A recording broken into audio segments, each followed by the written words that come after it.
Brandon Cornett, author and creator of Story Theory, a weekly newsletter for fiction writers who want to improve their fiction. So, today I want to talk about paragraphs and how we use them in fiction. What are they for? How do you, as an author, employ paragraphs in your writing to guide the reader through your story and just basically create a better reading experience? Let's jump over onto the page, and this is kind of a follow-up to a video I did not long ago with formatting dialogue, and I mentioned paragraphs in that video because it goes right along with formatting, and it got a slew of comments from people. I had no idea it was such an interesting, popular topic. So this is kind of a spin-off from that, and today we're going to look at paragraphs, how you use them in fiction to basically facilitate the reader's experience and to help them make sense of your story, help structure your story, create a better flow, create a rhythm. Paragraphs can do all of these things. And as you can see here, we're going to be using an excerpt from the science fiction classic novel Dune by Frank Herbert. So let's start with, what is a paragraph? A paragraph is a container. Think of it as a container for similar items. And now those similar items might be a description that's contained within a paragraph. It might be dialogue. It might be exposition or action.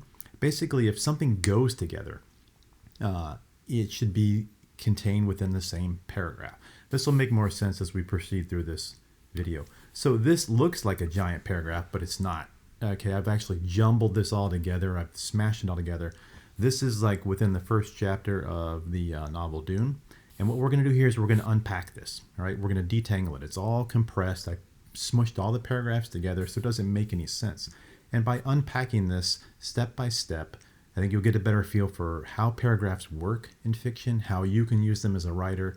And so let's just jump in. So what do we have here? All right, we've got by the half light of a dispenser lamp, dimmed and hanging near the floor.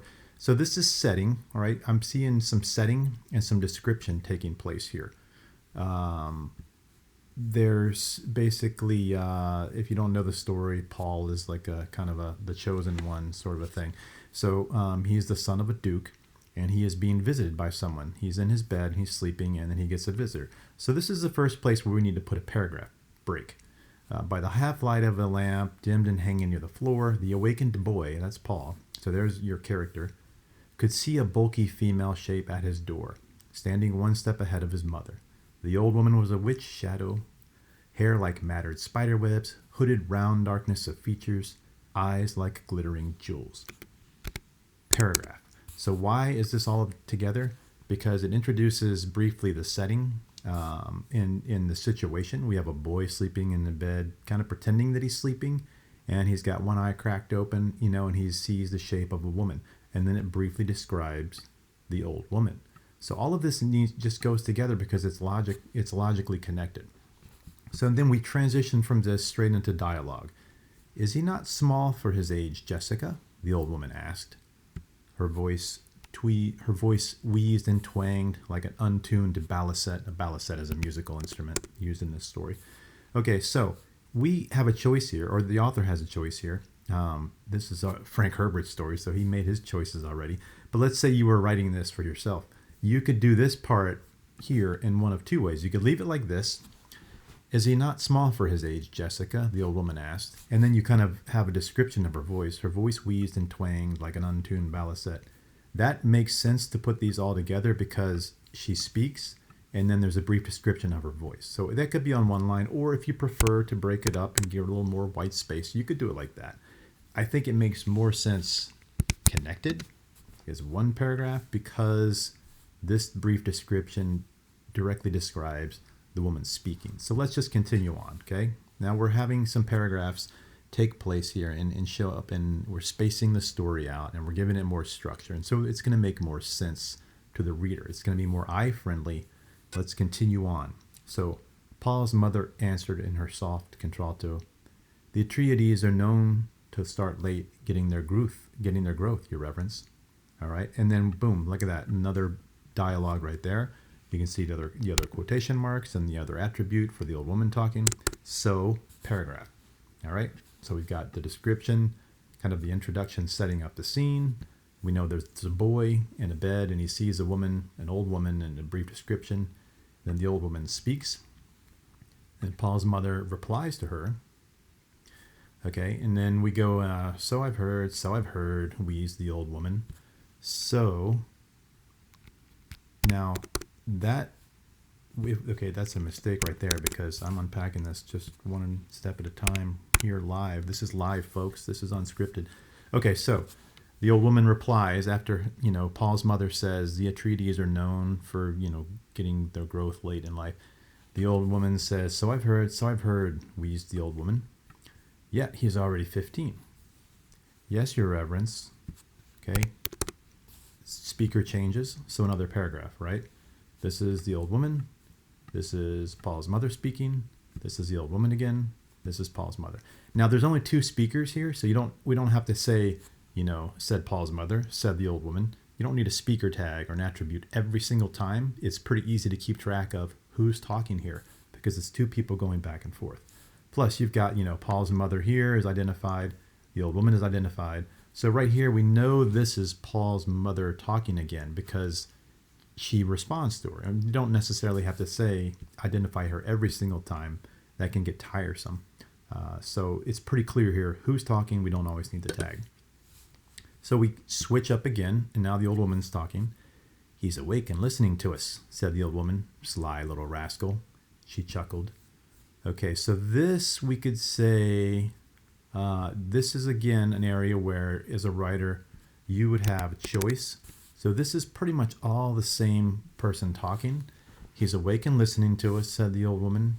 Sly little rascal, she chuckles. But royalty has need of slyness, and if he's really the Quitsack Hatterack, well...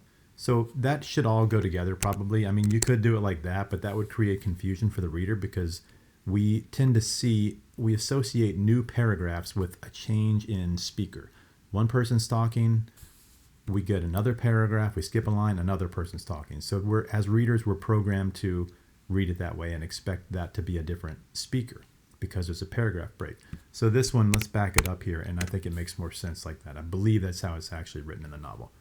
He's awake and listening to us, said the old woman. She chuckled. So there's a little bit of action inserted here in this dialogue. Perfectly okay. That kind of brings the reader into the scene, makes the scene more real, as opposed to just dialogue by itself in a vacuum. So now we've got, within the shadows of his bed, Paul held his eyes open to mere slits. Okay, so now it shifts. The old woman was talking. Now it shifts to Paul. Two bird-bright ovals, the eyes of the old woman, seemed to expand and glow as they stared into his. So that was Paul's perception right here. That was him in his bed, cracking his eyes. He's still pretending that he's sleeping. And he sees the old woman staring right back at him. So, and then we have another speaker, new paragraph. Sleep well, you sly little rascal, said the old woman. Tomorrow you'll need all your faculties to meet my Gom Jabbar.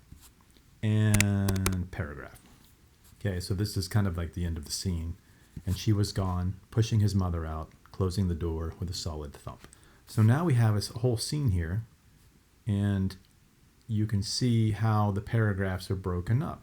Now it looks more like a novel, right? It looks like more like a page out of a book as opposed to one giant mass of text. We have a paragraph for kind of setting the scene and letting us know there's a boy in a bed and an old woman entering the room. And then someone starts talking, so that gets a paragraph of its own. There's a description of kind of what her voice is, so we kind of have a better sense of who this person is and what she's like, and as opposed to just a dialogue by itself. We have switching speech to another character, and then the dialogue switches again to another character, etc., etc. And then we go to Paul's perception of him being in the bed. That gets a paragraph of its own because it's a different person. If this went on to describe this woman some more, it would all be contained within the same paragraph because it's all connected logically. And then we have the old woman basically saying goodbye. I'm going to see you tomorrow.